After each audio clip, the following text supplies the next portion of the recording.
I see the title, man. Let's get to it. So I gotta be real with you guys. I already know today's video is going to be extremely triggering to a large demographic of my audience. For the most part, I don't consider myself an NBA YouTuber, but an NBA history YouTuber. My specialty is covering eras from generations past. Nah, I like to think of myself like that too. Like, I'm a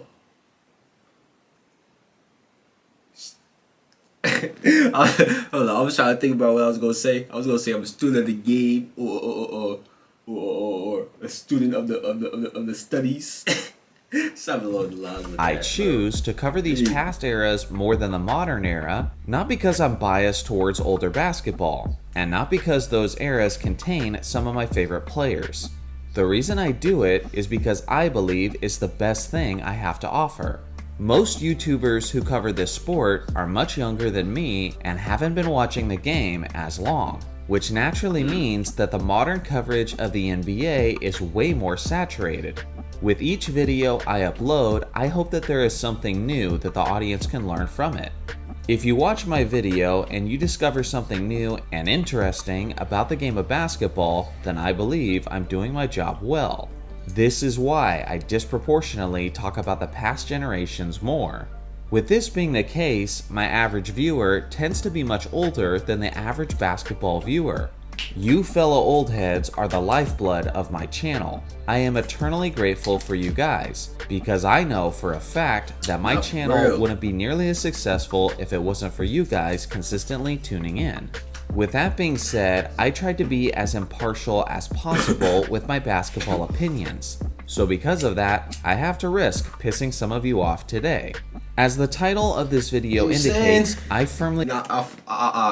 I commend that, bro, because there's not enough people just keeping it real and actually saying how they feel with their channels and things of that nature, bro. I see a lot of people just, going with the flow, saying what, you know what I'm saying? You gotta be okay with hurting some feelings. Not some with a decision you make. There's always gonna be some people that's upset with it. You know what I'm saying? So you gotta learn to live with that, my brothers and sisters. So I believe that this modern era is the most overall talented league in the history of the NBA. For a while, I debated between several different eras. The NBA around 1988, around 1992, and around the early 2000s were ridiculously dense with superstar talent. And maybe in a future video, I'll break down the comparisons even more. But as of now, 2023 stands on top. There's several reasons for this.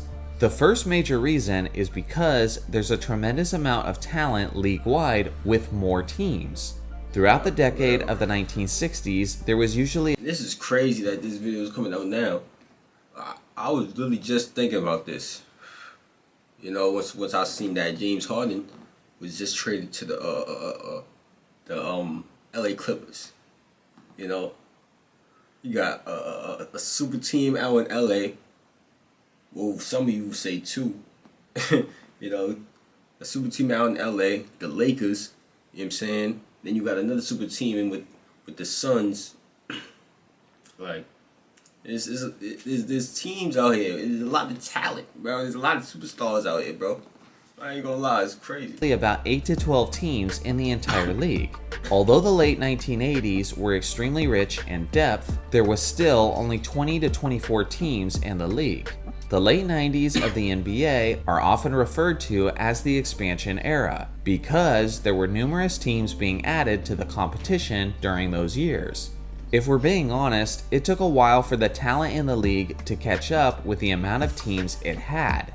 Whenever teams are added, the talent pool immediately becomes less concentrated, naturally diminishing formidability of the average NBA team.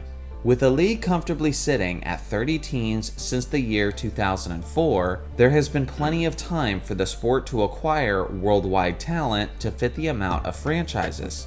Now, my second major reason why that's just telling me it's time for expansion again.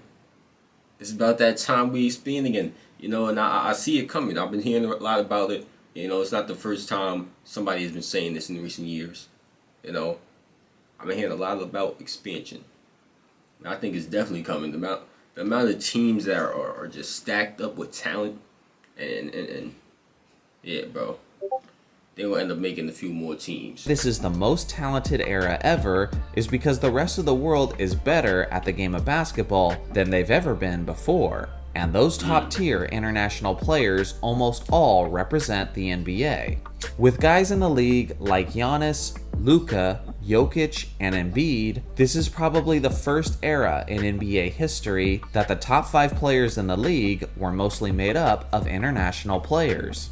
It's not just the foreign superstars though, but from the top to the bottom of NBA rosters, we're seeing more capable role players from all over the world. And it's because, on a global scale, the popularity of the game is growing at a rapid rate. No, it's not that the American talent has dropped off, but it's that the international talent has caught up. And some would even suggest that it has surpassed the US in talent.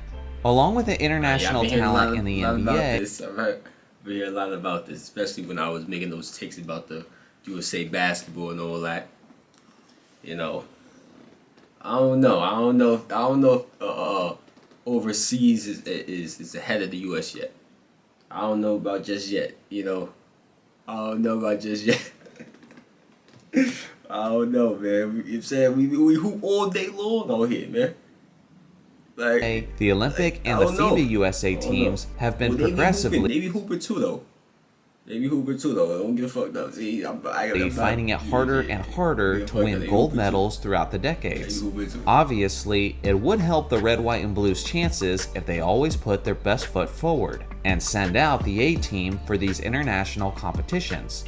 But regardless, the days of the US being able to cruise to a gold medal with simply the B team are long behind us.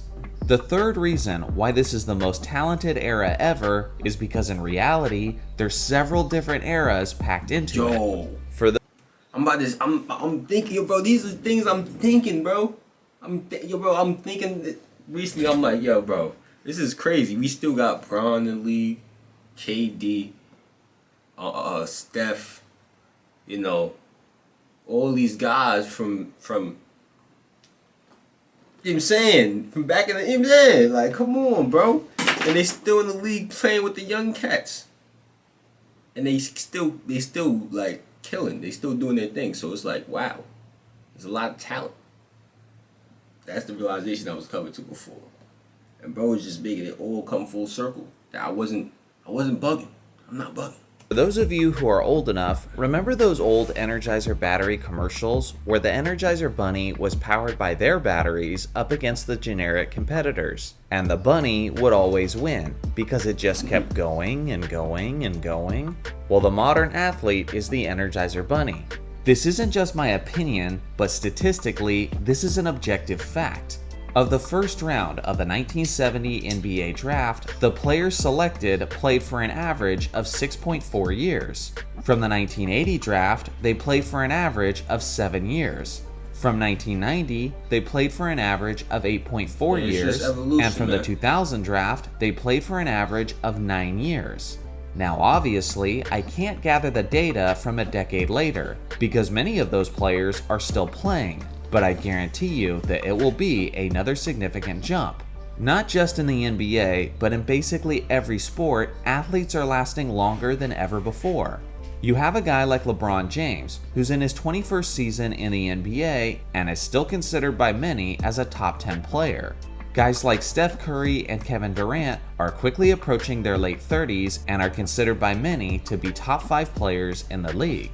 These guys are just additional superstars to the guys who are in their early 30s and their 20s. If we're looking at NBA history as an indicator, players like LeBron, Steph, and Durant are not supposed to be among the top 10 players in this era. Some of these guys were in the best player conversation in the 2000s. I'm not sure all of you guys are getting my point, so let me put it this way. Guys like Magic Johnson, Larry Bird, and Isaiah Thomas dominated the 1980s, but on average, their careers only lasted about 11 to 13 seasons. Now imagine if these legends remained among the best players in the NBA until their late 30s.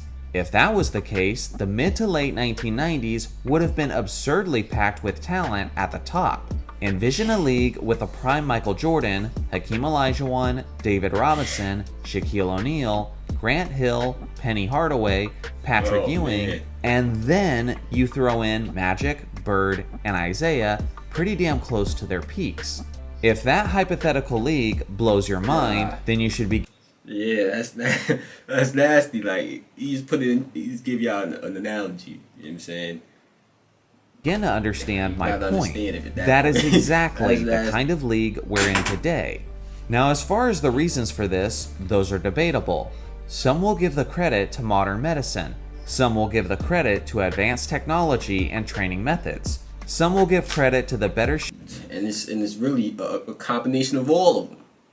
You hear me? It's a combination of all of it. It's so many different things that are affecting this in a positive way that it's not just one thing. We can never just point at one thing and say it's this reason why. You know? It's a multitude of reasons why this is happening. Come on, bro. shoes and the private planes. Hell, some will even go as far as crediting the load management. And some, with the more spicy takes, might suggest that it's because all of the designer drugs that the league isn't tracking. Whatever the main culprit is, it's simply undeniable. Players are finding ways to extend their primes well beyond what is the typical standard of basketball history. And due to this, we now have this wild league, where players from the 2003 draft class, the 2013 draft class, and the 2023 draft class are all fighting for basketball supremacy. Whether it's the toughest league or the most entertaining league are different conversations entirely that will simply have to wait for a future video. But as far as the most talented era of basketball history, we're living it, and it's getting to the point where it won't even be all that close. And you know what I'm saying? I've been said this, you know. I've been said this. I argued with a few of y'all in the comments sections about this before. You know, the talent in the league today is just it's unmatched. You know what I'm saying? It's not. It's because of just time going by, and with time, and all these things falling into place, medicine, you know, the doctors, you know, all these things. You know what I'm saying? It's only right. It's only right that these players are playing longer. It's only right, bro. I'm about to lose my train of thought, so I'm gonna get up out of here, y'all. Smacked. I'm out of here. So I'm post notifications, click on the last joint. I'm out of here, bro.